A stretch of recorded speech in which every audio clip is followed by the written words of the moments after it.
من الشيطان الرجيم. بسم الله الرحمن الرحيم.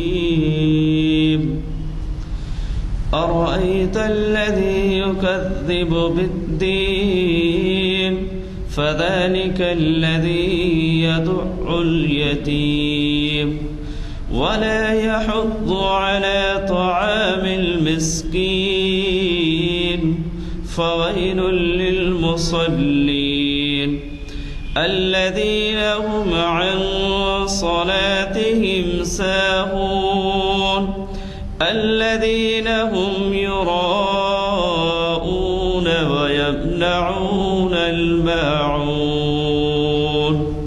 صدق الله العظيم.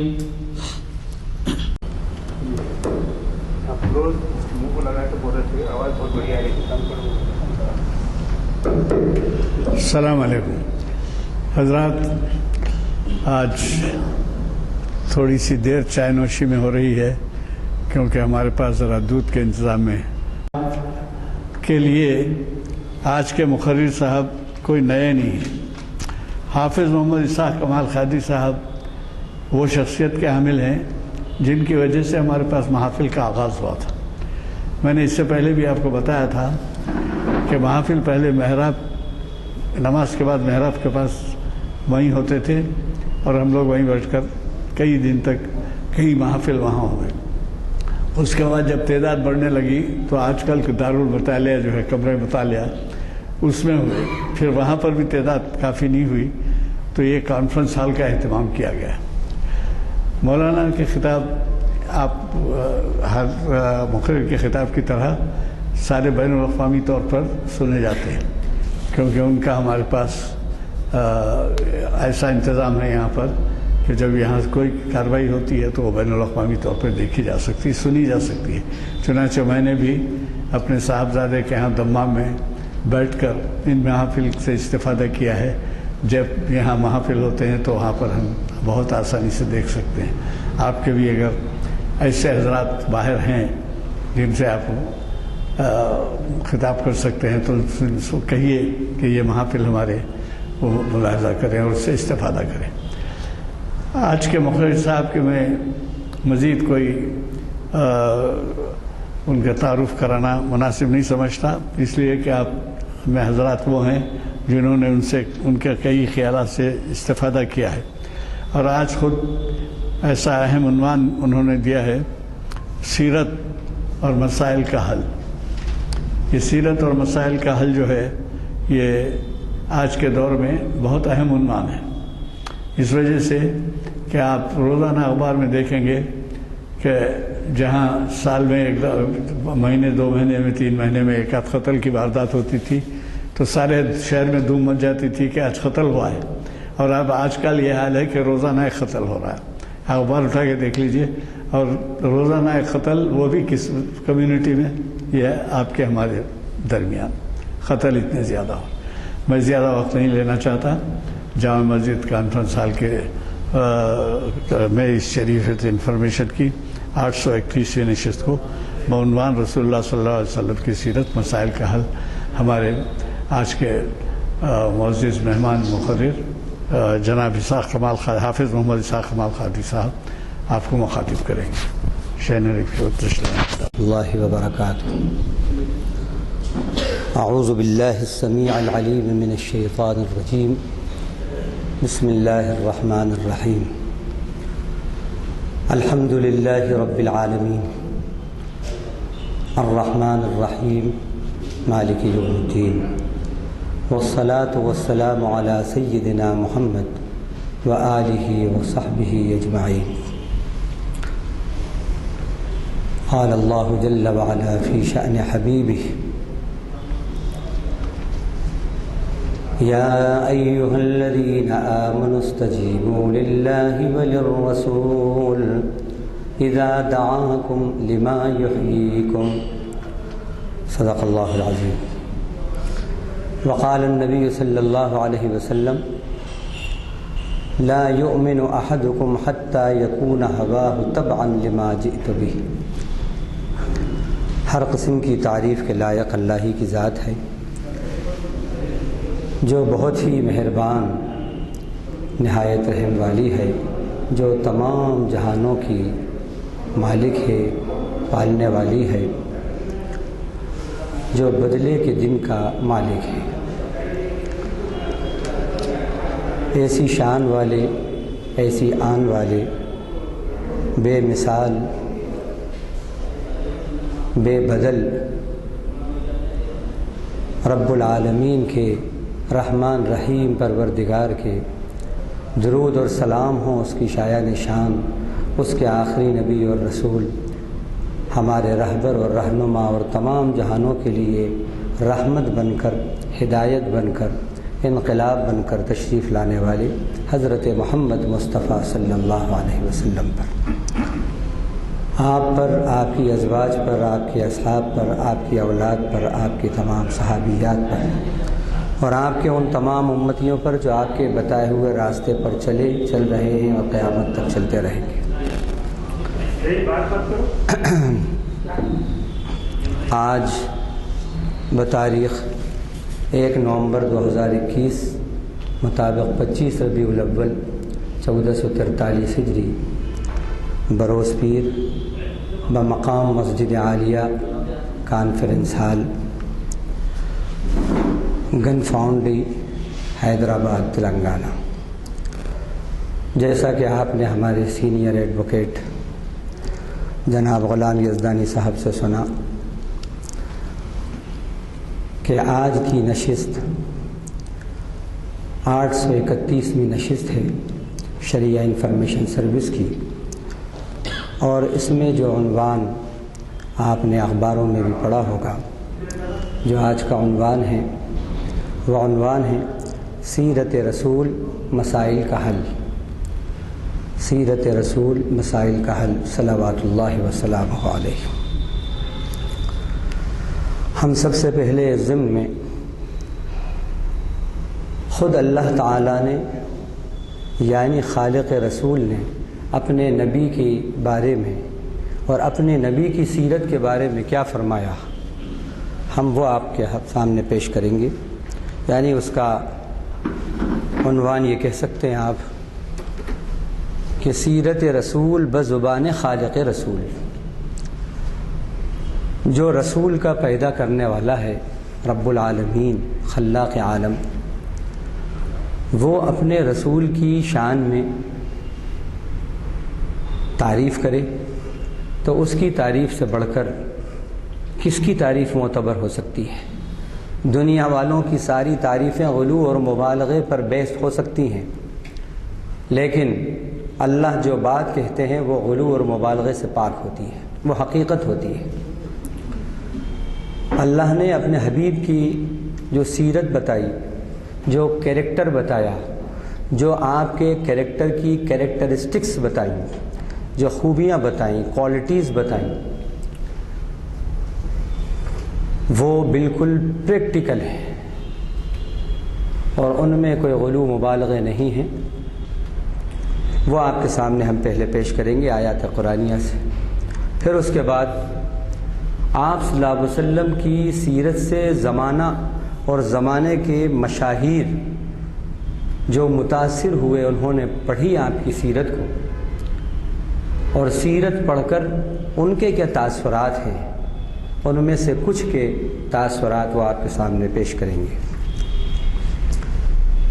تو سیرت رسول بزبان خالق رسول، ارشاد باری ہے لو كنت فظا غلیظ القلب لانفضوا من حولك، اگر آپ سخت مزاج ہوتے، سخت دل ہوتے، تو لوگ آپ سے ڈسپرس ہو جاتے، آپ کو چھوڑ کر ادھر ادھر ہو جاتے، آپ تنہا رہتے۔ یہ اللہ نے اپنے حبیب کی سیرت کا ایک گوشہ بتایا۔ اب اس سیرت کے گوشے میں آج ہمارے لیے مسائل کا حل کیا ہے؟ وہ یہ ہے کہ جہاں پر نرم مزاجی ہوگی، نرم دلی ہوگی، وہاں پر جوڑ ہوتا ہے، وہاں جوڑ ہو جائے گا، وہاں اتحاد آسانی سے ہو جائے گا۔ اور جس دل کے اندر سختی ہے جس مزاج میں سختی ہے وہاں سے لوگ منتشر ہو جائیں گے، اور ایسا شخص اتحاد کے بجائے انتشار پیدا کرے گا۔ ایسی شخصیت کا حامل شخص اتحاد کے بجائے انتشار پیدا کرے گا۔ چنانچہ ہم دیکھتے ہیں کتنی تنظیمیں، کتنے ادارے، وہ چاہے مساجد کے ہوں، مدارس کے ہوں، مکاتب کے ہوں، مجامع کے ہوں، ہم دیکھتے ہیں کہ صاحب فلاں ناظم صاحب کے زمانے میں لوگ کہتے ہیں بڑا زبردست انقلاب تھا اور بڑی ترقیاں ہو رہی تھیں اس مدرسے کو، اس مکتب کو، اور یہاں کی تمام سرگرمیاں بڑے عروج پر تھیں۔ لیکن اس کے بعد فلاں صاحب جو آئے ہیں تو وہ سرگرمیاں بالکل ان میں ڈاؤن فال آ گیا۔ جب تحقیق کی تو معلوم ہوا کہ وہ شخصیت جو تھی نرم دل تھی، اصول کی پابند تھی، نرم مزاج تھی، ہمدرد تھی، مثبت سوچ کی حامل تھی، پازیٹو تھنکر تھی، اور جوڑ ان خوبیوں سے پیدا ہو جاتا ہے۔ اس لیے ان صفات کی حامل شخصیت ہونے کے سبب لوگ ان سے جڑے ہوئے تھے، اور جب دوسرے حضرات آئے تو ان کے مزاج کے اندر سخت دلی تھی، مزاج کے اندر سخت مزاجی تھی، اس لیے لوگ منتشر ہو گئے۔ تو یہ کیسا سیرت کا پہلو ہے؟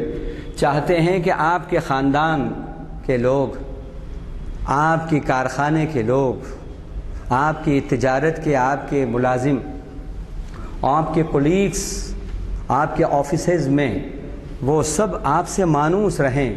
تو اللہ نے جو اپنے حبیب کی صفت بتائی ہے وہ صفت اس لیے نہیں ہے کہ وہ حبیب کی ہے، بلکہ اللہ تعالیٰ نے یہ بھی فرمایا لَقَدْ كَانَ لَكُمْ فِي رَسُولِ اللَّهِ أُسْوَةٌ حَسَنَةٌ۔ ہم یہ جو نبی کی صفات بتا رہے ہیں یہ اس لیے ہیں کہ تم ان صفات کے حامل جو نبی تھے ان نبی کو اپنا بیسٹ رول ماڈل مانو، اپنے اندر یہ صفات پیدا کرو، یہ مطلب ہے۔ آج اگر یہ صفات آفیسر کے اندر آ جائیں تو سارے کلیگز درست ہو جائیں، یہ صفات ماں باپ میں آ جائیں، اولاد متحد ہو جائے، فرما بردار ہو جائے، یہ صفات لیڈر میں آ جائیں، اس کی لیڈری نفع بخش بن جائے، تو یہ ایک بات۔ دوسرا، اللہ تعالیٰ نے فرمایا، اچھا، اور جو آپ صلی اللہ علیہ وسلم کے بارے میں اللہ نے فرمایا بے شک آپ عملی طور پر ایسے ہی تھے۔ اماں جان حضرت عائشہ رضی اللہ عنہا کے گھر ہیں، ایک ام المؤمنین نے پیالے کے اندر کچھ سالن پہنچایا نبی صلی اللہ علیہ وسلم کے لیے تحفے میں۔ اماں جان کو غصہ آ گیا، حضرت عائشہ رضی اللہ عنہا کو فرمایا جب تمہارے یہاں آئیں تو تم ضیافت کرنا، کیا یہاں پر ہم نبی کو بہتر طور پر تم سے اچھا یہ سالن پیش نہیں کرتے؟ اب وہ مزاج میں یہ بات ہی کہہ دیا، اور اسی پر بس نہیں کیا، وہ پیالہ لے کر توڑ دیا۔ آپ صلی اللہ علیہ وسلم سامنے ہیں، آپ نے کیا کیا؟ آپ غور کریں کیا کر سکتے ہیں۔ اگر فرض کر لیجئے آپ کے سامنے آپ کی محترمہ کو اس طرح کا عمل کریں تو آپ خاموش بیٹھیں گے؟ کچھ تو کہیں گے، آپ کیا اسٹیپ لیں گے آپ؟ لیکن حیرت ہے، اللہ نے جو فرمایا برحق ہے، آپ نے کیا کیا اس وقت؟ آپ نے اپنی خادمہ سے کہا بریرہ ذرا دیکھو اسی طرح کا کوئی پیالہ کیا گھر میں ہے؟ اگر ہے تو لاؤ۔ وہ پیالہ منگوایا اور کہا بریرہ گھر میں جو کچھ ہے سالن وغیرہ وہ اس میں ڈالو، لے کے آؤ اور جاؤ۔ وہ تحفہ غالباً ام حبیبہ رضی اللہ عنہا تھی، کہا کہ جاؤ دے کے آؤ ان کو، اور دیکھو یہ ذکر نہیں کرنا کہ عائشہ نے ایسا عمل کیا ہے، عائشہ کا نام نہیں لینا، بس۔ اس اخلاق کا، اس نرم مزاجی کا حال یہ تھا کہ اماں جان فرماتی ہیں اس کے بعد سے اس طرح کا عمل میں سوچتی بھی نہیں ہوں، اور مجھے یہ خیال آتا ہے کاش میرے نبی مجھے کچھ ڈانٹ دیتے، کچھ کہہ دیتے۔ یہ ہے عملی طور پر آپ کا نمونہ۔ اسی طرح آپ گھر میں تشریف لاتے تو آپ کا معمول تھا مسکراتے ہوئے سلام کرتے تھے، السلام علیکم۔ ایک مرتبہ آپ تشریف لائے، حضرت ام سلمہ رضی اللہ عنہا کے پاس تشریف لائے آپ نے نہ تو سلام کیا نہ وہ چہرے پہ مسکراہٹ۔ تو اماں جان نے پوچھا، اے نبی کیا آج کسی فکر میں ہیں آپ؟ فرمایا کیوں، کیا بات؟ فرمایا نبی آپ کا یہ معمول تھا کہ جب آپ آتے تھے تو چہرے پہ مسکراہٹ ہوتی تھی اور سلام کرتے تھے، آج یہ دونوں باتیں نہیں ہیں۔ ہم سمجھے کہ شاید آپ کو کوئی فکر لائق۔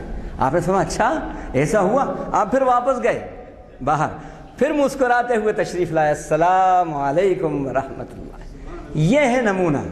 اس لیے یہ وہ نمونہ ہے جو آئیڈیل ہے۔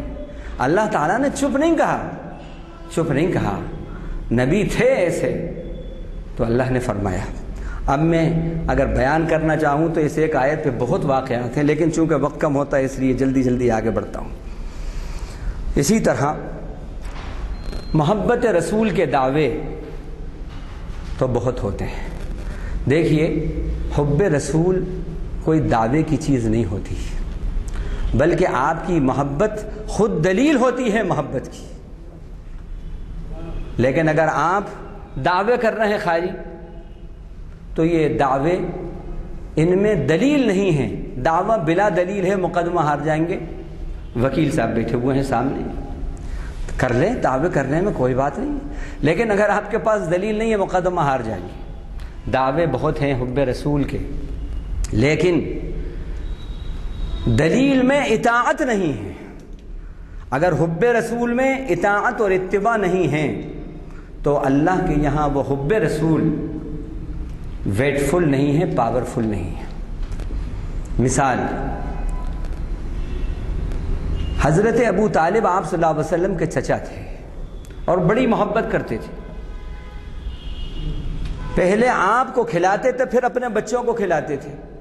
مجال نہیں تھی کہ ان کے بستر پر کوئی بیٹھ جائے، اتنا رعب دبدبا تھا، لیکن آپ صلی اللہ علیہ وسلم کو اپنے بستر پر اپنی گود میں بٹھاتے تھے، ایسی محبت۔ لیکن ایمان نہیں لائے۔ آخر میں بھی کہا چچا جان ایک بار کان میں ہی کہہ دیجئے تاکہ اتمام حجت ہو جائے۔ اور انہوں نے کہا، بس کہنے والے تھے، قریب تھے کہ ان کے بھائی کھڑے تھے، ابو جہل، ابو لہب۔ انہوں نے کہا آخری وقت میں اپنا خاندانی یہ جو مذہب ہے کہ چھوڑ دو گے، یہ نیا مذہب اس بچے کا یہ قبول کر لو گے؟ بس ان کی زبان سے نکلا، نہیں میں اپنے باپ دادوں کے مذہب پر ہی جاتا ہوں، اور انتقال ہو گیا۔ آپ بہت رنجیدہ ہوئے۔ جب آپ باہر نکلے تو آپ کی آنکھوں میں آنسو تھے، اور یہ آیتیں اتر، آپ کے آنسوؤں پر یہ آیتیں اتری، انک لا تہدی من احببت ولکن اللہ یہدی من یشاء۔ اے نبی آپ جس کو ہدایت دینا چاہیں نہیں دے سکتے، اللہ جس کو ہدایت دینا چاہیں اس کو ہدایت ملے گی۔ اب دیکھیے حدیث کے اندر آتا ہے، مسلم شریف کی یہ حدیث ہے کہ جہنمی کو جو سب سے ہلکا جہنمی، سب سے کم سزا والا جہنمی ہوگا، اس کو بطور سزا کے آنکھ کی جوتیاں پہنا دی جائیں گی صرف، جس سے اس کا دماغ کھدک کھدک کر ناک کے راستے سے بہے گا، اور جس کو یہ سزا ملے گی وہ سمجھے گا سب سے زیادہ سزا مجھے مل رہی ہے۔ آپ نے فرمایا ابو طالب کو یہی دو آنکھ کی جوتیاں پہنا دی جائیں گی۔ کیوں؟ کہ محبت تو تھی، اطاعت نہیں تھی۔ تو آج جو لوگ صرف محبت کے دعوے کرتے ہیں اور اتباع رسول اور اطاعت اس محبت میں پیش نہیں کرتے، تو ان کے سامنے یہ دلیل کافی ہے، یہ دلیل کافی ہے۔ پریکٹیکل اس محبت کا ثبوت ہونا۔ فین بہت اچھا ہے، امپورٹڈ اور ایکسپورٹڈ ہے، لیکن آن نہیں کرتے تو گرمی دور نہیں کرے گا۔ چراغ بہت اچھا ہے، بلب بہت اچھا ہے، بڑا قیمتی ہے، لیکن اندھیرے میں اس کو آن نہیں کرتے ذرا سا بھی اجالا نہیں آئے گا۔ محبت بہت اچھی چیز ہے، بہت اچھی چیز ہے، لیکن اپنے عمل سے آن نہیں کر رہے، اطاعت کے ذریعے اس محبت کے جو فیوز اور برکات تھے اس کو آن نہیں کر رہے، تو وہ بیکار ہے۔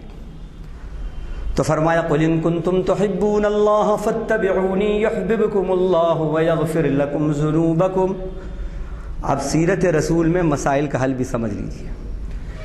ایک مسئلہ یہ ہے کہ ہم سے گناہ ہوتے ہیں، مغفرت گناہ کی اللہ کے سوا کسی کے پاس نہیں ہے۔ دوسرا ہمارا مسئلہ یہ ہے کہ اللہ کی محبت جیسی کہ ہمارے اسلاف سے محبت تھی، اس محبت میں کمی ہے، اللہ کی ناراضگی ہے۔ ثبوت یہ ہے کہ اسلاف پر جیسے کرم کی بارشیں، رحمتوں کی بارشیں اللہ کی ہوتی تھیں، ہم اس سے محروم ہیں۔ 57 ملک رکھنے کے باوجود آج ہمارا پولیٹیکل ویٹ کیا ہے ہمیں معلوم ہے۔ اللہ ناراض ہے۔ ناراضگی دور کیسے ہوگی؟ اللہ کی محبت کیسے ملے گی؟ گناہوں کی بخشش کیسے ہوگی؟ سیرت رسول میں مسائل کا حل۔ فرمایا کہہ دو اے محمد صلی اللہ علیہ وسلم ان سے، اگر تم اللہ سے محبت چاہتے ہو کہ اللہ محبت کرے، تو اتبعونی، میرے پیچھے چلو، مجھے اپنا لیڈر مانو، میرے فالوور بنو۔ اب اس کے دو انعام ہوں گے، یحببکم اللہ ویغفر لکم ذنوبکم، اللہ تم سے محبت بھی کریں گے، تمہارے گناہوں کو بھی بخش دیں گے۔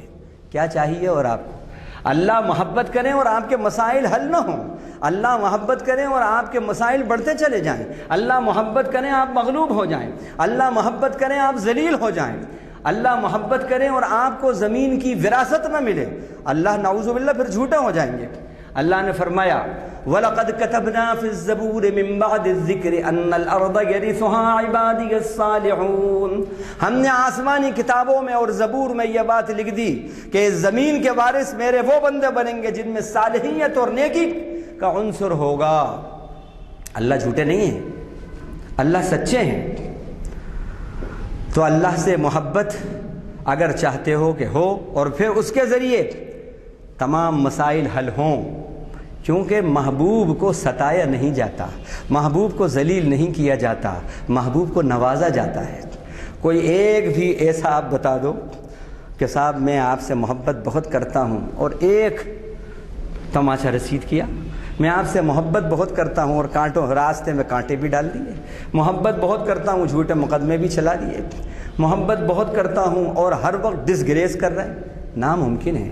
ارے جس سے محبت ہوتی ہے اس کے لیے تو ماں باپ کی محبت کو بھی نمبر 2 پہ ڈال دیتا ہے، یہ ہے ہم دیکھتے ہیں۔ جس سے محبت ہوتی ہے جان کی بھی پرواہ نہیں کرتا۔ یہ دنیا کی محبتیں تو وہ محبت ہیں جو خالی تمہارا ایک چھوٹا سا مقصد کہ محبوب مل جائے، وہ مل جائے گا، وہ بھی ملے بھی نہیں ملے بھی کوئی گارنٹی نہیں ہے۔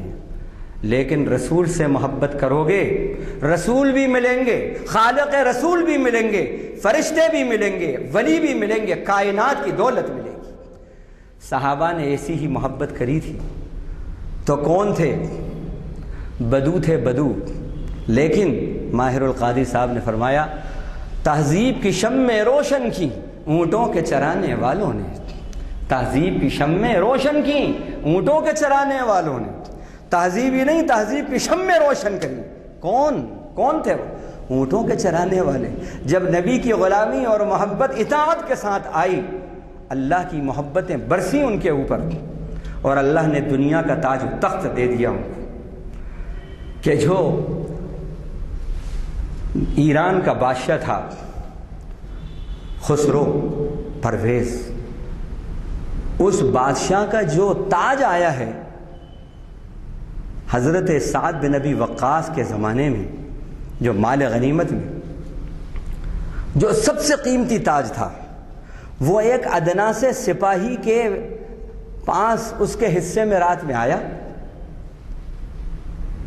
اس کے پاس آیا، اس نے دیکھا کہ پورا روم میرا چمک رہا ہے، اس کی وجہ سے نے کہا رہے یہ میں بھول گیا، یہ غنیمت کا مال تو جمع کر رہے ہیں، جو لشکر کا امیر ہے اس کے پاس، وہ لے جا کے اس کے پاس جمع کرتا ہے اور چہرہ بھی نہیں بتاتا۔ مولانا علی میاں صاحب نے اس واقعے کو لکھا ہے اپنی کتاب میں ماذا خسر العالم بانحطاط المسلمین میں۔ چہرے کا رخ دوسری طرف کر کے وہ دیتا ہے تو سعد بن ابی وقاص پوچھتے ہیں تمہارا نام کیا ہے؟ رات کا اندھیرا ہے، نام کیا؟ ان کا جس ہستی کے خاطر میں نے یہ امانت کا ثبوت دیا ہے وہ میرے شجرہ نسب سے بھی واقف ہے، یہ بنایا تھا محمد صلی اللہ علیہ وسلم نے۔ تو دنیا کی محبت بھی ہوگی، اللہ کی محبت بھی ہوگی، جس سے خالق محبت کرے گا خلائق بھی اس سے محبت کرے گی، اور دوسرا گناہوں کی بخشش ہوگی۔ تیسری بات، لقد جاءکم رسول من انفسکم عزیز علیہ ما عنتم، یہ نبی کی سیرت کا گوشہ ہے کہ ایسے تمہارے پاس تمہیں میں سے رسول آئے، جو مصیبتیں تمہیں پہنچتی ہیں، جو تکلیف پہنچتی ہے، ان پر گراں گزرتی ہے۔ رسول کا یہ گوشہ ہمیں یہ بتاتا ہے کہ مسلمان بھائی کی تکلیف سے آپ بے چین ہو جائیں، اور آپ نے خود فرمایا ایک مسلم دوسرے مسلم کے لیے کا جسد واحد، ایک جسم کی طرح ہیں، جسم کے ایک حصے کو اگر تکلیف ہو تو دوسرا حصہ بھی شریک ہوتا ہے۔ کیا مثال دی ہے آپ نے؟ تکلیف ہے پیٹ کو، رو رہی ہے آنکھ، ہمدردی کا ثبوت۔ تکلیف ہے پیٹ کو لیکن دوا کھلا رہا ہے ہاتھ۔ تکلیف ہے پیٹ کو لیکن زبان حال بیان کر رہی ہے، ڈاکٹر صاحب رات بھر نہیں سو سکا میں، یہ نہیں کہا میرا پیٹ رات بھر تکلیف میں رہا، میں رات بھر نہیں سو سکا۔ تکلیف ہے پیٹ کو، آنکھ ترجمانی کر رہی ہے۔ تکلیف ہے پیٹ کو، پیر ڈاکٹر صاحب کے پاس لے کر جا رہے ہیں، اور اس ہمدردی اور سمپیتھی میں کوئی پبلسٹی بھی نہیں ہے کسی کی۔ ہم تو اپنی محبت کا اظہار کسی کے ساتھ کرتے ہیں تو کیا ناچ رنگ ہوتا ہے، اور پھر روڈ بلاک ہو جاتے ہیں صاحب، کیا اور کیا ہوتا ہے۔ رسول کے نام پر بے ادبی ہوتی ہے، رسول کے نام پر بے ادبی، جن کا نام نامی اسم گرامی ادب سے لیا جائے، ان کے جلوس کے اندر بے ادبی اور ناچ رنگ، اللہ اکبر، بے پردگی اور حور کا ماڈل، اور پھر ایک بچی کو بے پردہ بٹھا دیا جائے اور زمانہ کو وہ دعوت دید دے رہی ہو، اور ناچ رنگ ہو رہا ہو، اور گلال ہرا گلال پھک رہا ہو۔ نہیں، رسول کی صفت کے اندر یہ صفت ہے کہ کوئی تکلیف پہنچے کسی بھائی کو تو اس کی تکلیف میں شیئر کرو۔ فرمایا جس نے کسی مسلمان کے معاملے کو اہمیت نہ دی وہ ہم میں سے نہیں ہے، وہ ہم میں سے نہیں ہے۔ گو کہ بعض نے اس حدیث کو کہ لا یہتم بامور المسلمین فلیس منا ضعیف کہا، لیکن اس کے مضمون کی تائید صحیح حدیثوں سے ہوتی ہے تو یہ مضمون صحیح ہے۔ آپ صلی اللہ علیہ وسلم ڈس آن کر رہے ہیں تو نبی کی سیرت کا یہ گوشہ ہمیں یہ بتا رہا ہے کہ مسلمان کو اگر کوئی تکلیف پہنچے تو تمہیں بھی نبی کی طرح اس کا مداوع کرنا چاہیے، اس کا مداوع کرنا چاہیے۔ اور حریص علیکم، وہ بہت ہی حریص اور متمنی ہیں کہ تم سب کے سب جنت میں چلے جاؤ۔ اپنے بھائی کو دیکھو کہ کوئی بات غلط کر رہا ہے تو تمہارے دل میں بھی اس کو دور کرنے کی فکر ہو اور اس سے محبت ہو، اور اس کی تکلیف کو دیکھو تو تکلیف دور کرو۔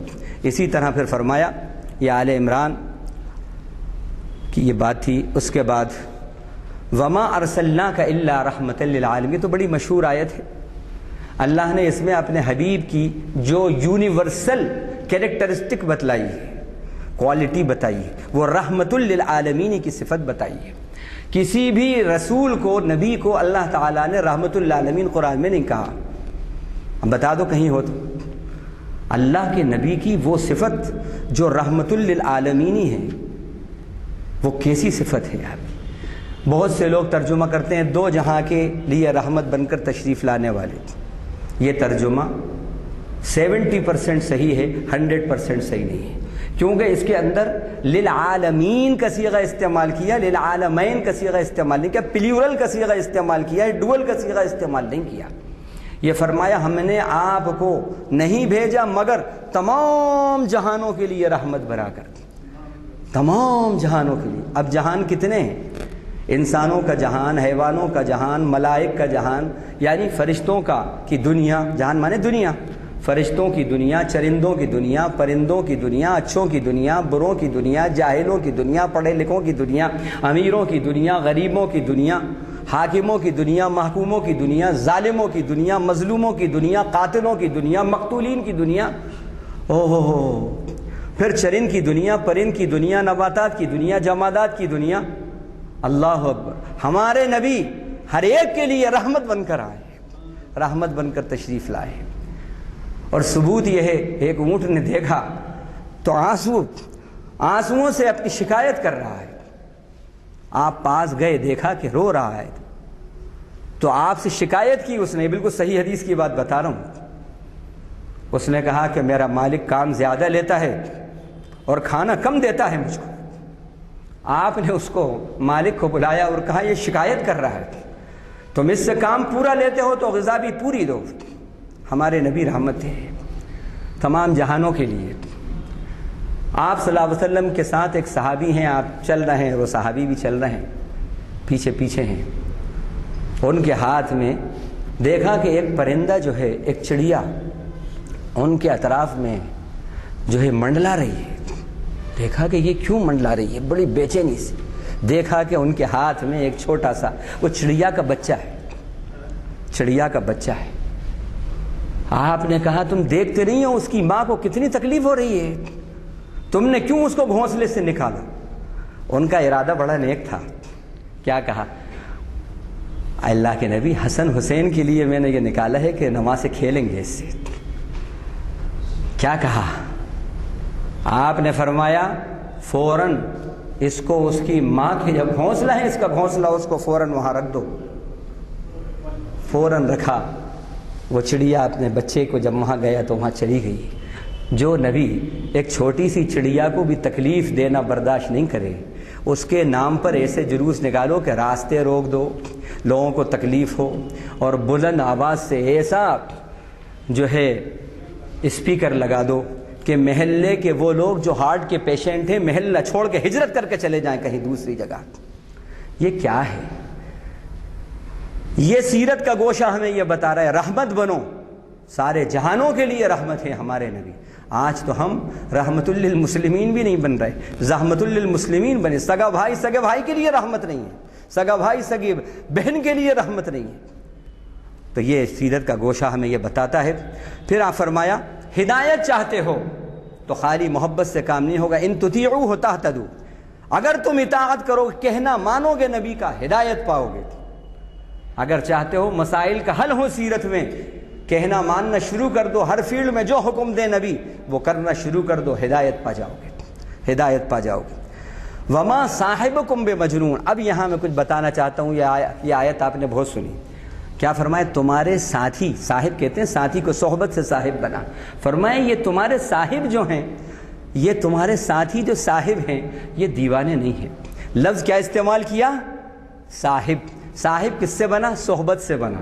صاحب کسے کہتے ہیں؟ ساتھ رہنے والے کو. اللہ کے نبی کے صحابہ کے لیے بھی جو لفظ استعمال ہوتا ہے وہ بھی صاحب، جمع اصحاب، صحابی. اور اللہ نے اپنے حبیب کو بھی صاحب کہا. ذرا غور کرنے کی بات ہے. مطلب کیا ہے؟ نبی کا مقام صحابہ کے یہاں یہ تھا کہ نبی صحابہ کے ساتھ رہتے تھے، اور صحابہ نے بھی اپنے نبی کو ایسا مانا، ایسی اطاعت کی کہ ہر وقت ہر فیلڈ میں نبی بھی اب ان کے ساتھ رہتے تھے. تو وہ صحابہ ہیں. کیسے ساتھ رہتے تھے؟ میں مثال ایک پیش کرتا ہوں سیرت رسول سے. آپ صلی اللہ علیہ وسلم نے ایک انصار، ایک مہاجر کو بھائی بھائی بنا دیا. مدینے میں جب پہنچے تھے تو وہاں پر حضرت عمر رضی اللہ عنہ کے جو ساتھی تھے انصاری، یہ نبی کی مجلس میں ہیں اور ان دونوں نے طے کر لیا. حضرت عمر نے کہا کہ آدھے دن تم نبی کی صحبت میں بیٹھنا، آدھے وقت میں بازار میں اپنا کام کاج کروں گا، تجارت کروں گا. نبی سے سننا کیا نبی فرما رہے ہیں، پتہ نہیں کب کیا بات کہہ دیں اور میں محروم رہ جاؤں اس بات سے. کب کیا وحی آئے، آپ کیا فرمائیں اور میں محروم رہ جاؤں. تم سننا، یاد رکھنا، جب میں آؤں تو مجھے بتانا، پھر جب میں آ جاؤں تو تم چلے جانا، میں یاد رکھوں گا نبی کی محفل کی باتیں، اور جب تم آؤ گے تو پھر میں تمہیں بتاؤں گا۔ اب غور کرنے کی بات ہیں بازاروں میں، بیوی بچوں کی خدمت میں ہیں، بازار میں تجارت کر رہے ہیں، خرید و فروخت میں ہیں، بزنس ہو رہا ہے، لیکن انٹلیکچولی کنیکٹڈ اور لنکڈ ہے، ان کا دماغ ہیڈ کوارٹر سے لنک ہے، کنیکٹڈ ہے۔ یہ تھا۔ آج ہمارا حال کیا ہے؟ ہیں مسجد کے اندر لیکن شاپنگ ہو رہی ہے بازار میں۔ وہ دنیا میں بھی رہتے تھے تو ہیڈ کوارٹر سے ریلیٹڈ کنیکٹڈ رہتے تھے، ہم دینی محفل کے اندر ہیں، مکے اور مدینے کے اندر ہیں، لیکن ہم دنیا کی وہاں پر سوچ رہے ہیں۔ اب یہاں سے بیوی نے کہا ہے یہاں سونا بہت اچھا ہوتا ہے، گولڈ اتنا لے کر جانا ہے، مدینے میں سونا بہت اچھا ملتا ہے۔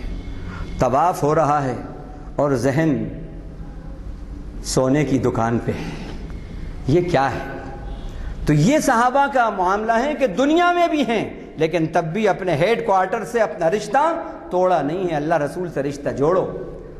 تو جہاں رہیں آپ اللہ اور اس کے رسول سے رشتہ جوڑ کر رہیں، قلبی طور پر اور ذہنی طور پر ساتھ رہیں، اس میں آپ کے مسائل کا حل ہے، اس سیرت میں مسائل کا حل ہے۔ اسی طرح فرمایا تو صاحب کے بارے میں بہت اہم بات، پھر فرمایا وما ينطق عن الهوى ان هو الا وحي يوحى، نبی اپنی خواہش سے کچھ نہیں کہتے، جو کہتے ہیں وہ وحی ہوتی ہے جو ان کی طرف کی جاتی ہے۔ تو نبی کی بات اور نبی کی اطاعت میں نقصان نہیں ہے، یاد رکھیے، کسی انسان کی اطاعت میں اس کی بات میں نقصان ہو سکتا ہے، لیکن نبی کے یہاں فائدہ ہی فائدہ، کیوں کہ جو بات نکلتی ہے حق نکلتی ہے، سچ نکلتی ہے، فائدے کی نکلتی ہے۔ مصطفیٰ نہ گفتہ نہ گفتے جبریل، جبریل نہ گفتہ نہ گفتے کردگار، مصطفیٰ اس وقت تک کوئی بات نہیں کہتے تھے جب تک کہ جبریل نہ کہہ دیں، اور جبریل نہ کہتے تھے اس وقت تک کوئی بات جب تک کہ خالق جبریل نہ کہہ دیں، اللہ تعالیٰ نہ فرما دے۔ تو یہ فرمایا۔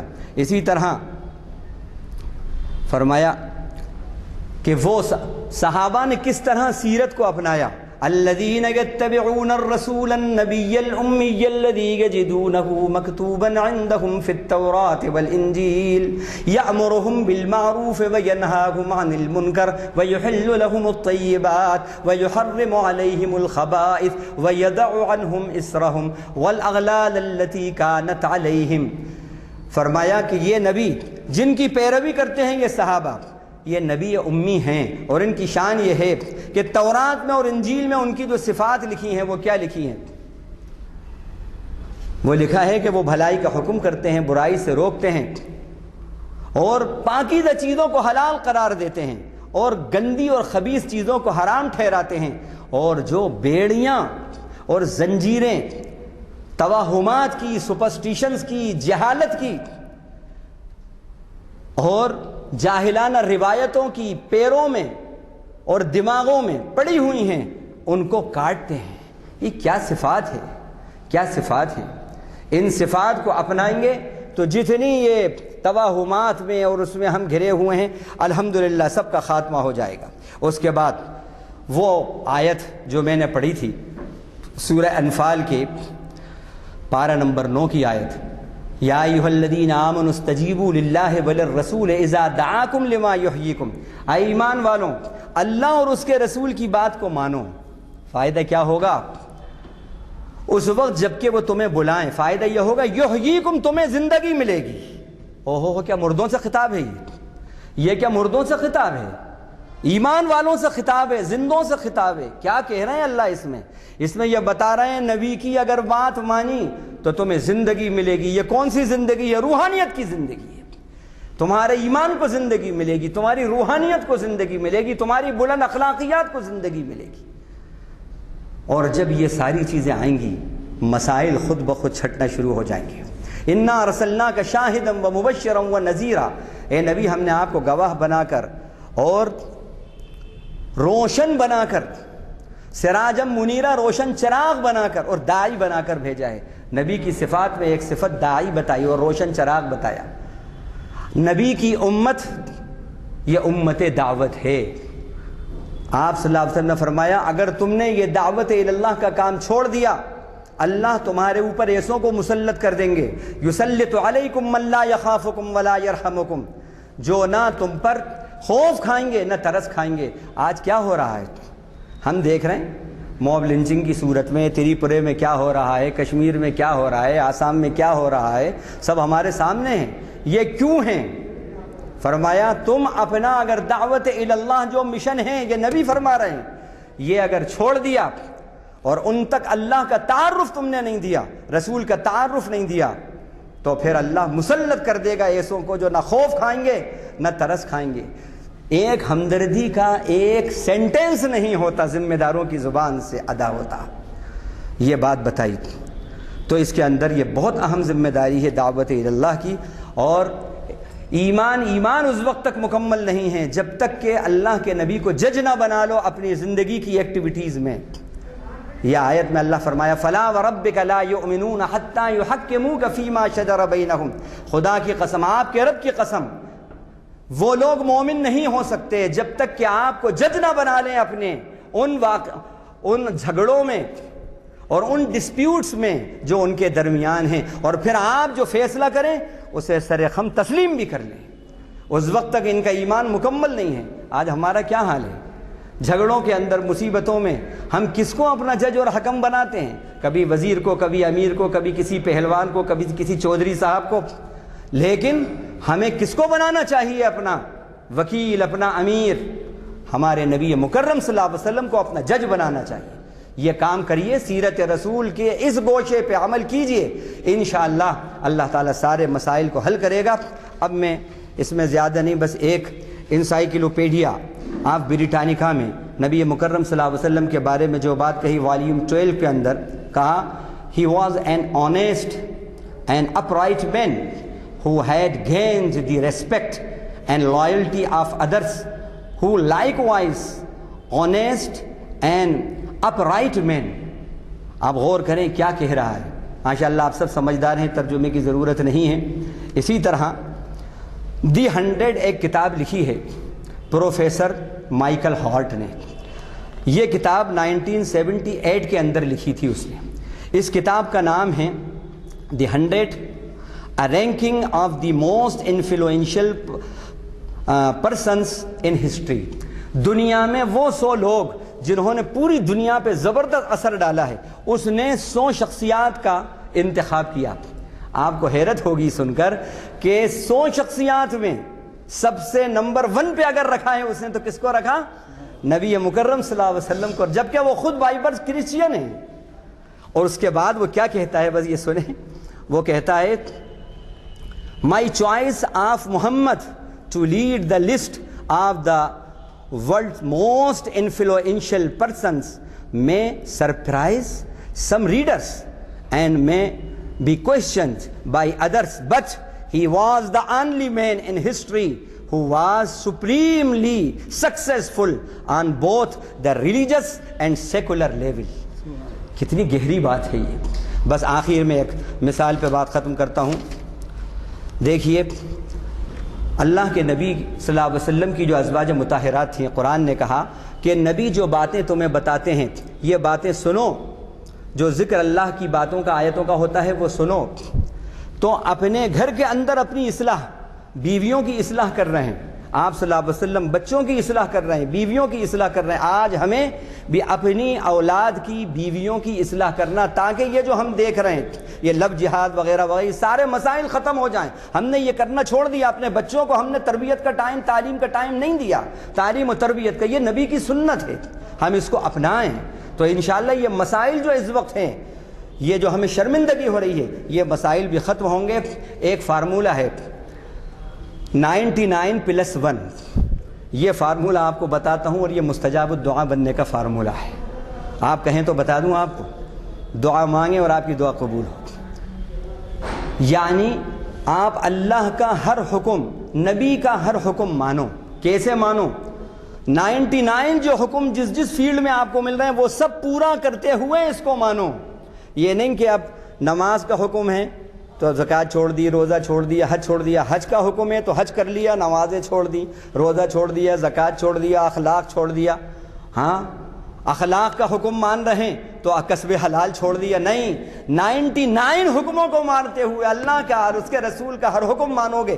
99 پلس 1 یہ فارمولہ ہے، جب اس میں 99 میں پلس 1 جڑے گا تو از ایکول کیا ہو گیا؟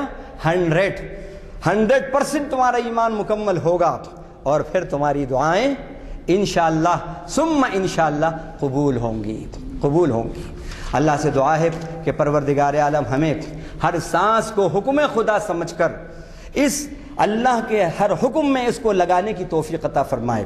گزشتہ بھی ہم نے یہ بتایا تھا آپ کو، ہر سانس کو حکم خدا سمجھ کر اللہ کے جو حکم ہیں ان میں لگاؤ تو یہ اللہ کے حکم کی قدردانی ہوگی، اور تم اللہ کے حکم کی اس طرح قدردانی کرو گے اللہ تمہاری زمانے میں قدردانی کرائے گا۔ وآخر دعوانا الحمدللہ۔ سبحان اللہ جناب، آپ کو اندازہ ہے معیاری خطاب ہوا، ہمیں خوشی اس بات کی ہے اس معیار کو ہم ساری دنیا میں پیش کرنے کے موقف میں ہیں، اور جب یہاں خطاب ہوتا ہے تو ساری دنیا میں دیکھا جا سکتا ہے۔ ایک اعلان یہ ہے کہ چہارشنبے کے دن یعنی کل نہیں پرسوں پروفیسر مجید بیدار، جن سے آپ اچھی طریقے سے واقف ہیں، وہ خطاب کرنے والے ہیں علامہ اقبال کی نثری خصوصیات۔ آپ تو جانتے ہیں نثر و نظم کیا ہے، تو نثر میں ان کی کیا خصوصیات ہیں، ایک ایسا پہلو ہے جو ہم کو واقف ہونا ضروری ہے، کیونکہ ہم علامہ اقبال کو بہت قدردانی ہماری کا ہم ان کی کرتے ہیں، لہٰذا میں توقع رکھوں گا، خصوصاً جو حضرات بیٹھے ہیں ان سے گزارش کروں گا کہ کم از کم ایک نوجوان کو ساتھ لیتے آئیں۔ علامہ اقبال کی نثری خصوصیات، یہ جو ہے محفل اقبال شناسی کی 1051ویں نشست ہے۔ میں نے آپ سے پہلے ہی کہا ہے کہ ہماری 10 سال میں 450 نشستیں ہوتی ہیں، اور اب اندازہ لگائیے کہ 1051ویں نشست ہو رہی ہے، یعنی 20 سال اس میں گزر چکے ہیں، اور اب جو ہے ایسا لیکچر ہے کہ آپ ضرور اس میں شرکت فرمائیں اور ساتھیوں کو لیتے آئیں۔ میں ہمیشہ کی طرح بھی آپ سے اپیل کروں گا کہ حتی الامکان کوشش کیجیے کہ نوجوانوں کو اس میں شرکت کروائیں، چونکہ وہ دعا ہو چکی ہے اس لیے محفل برخاست کی جاتی ہے۔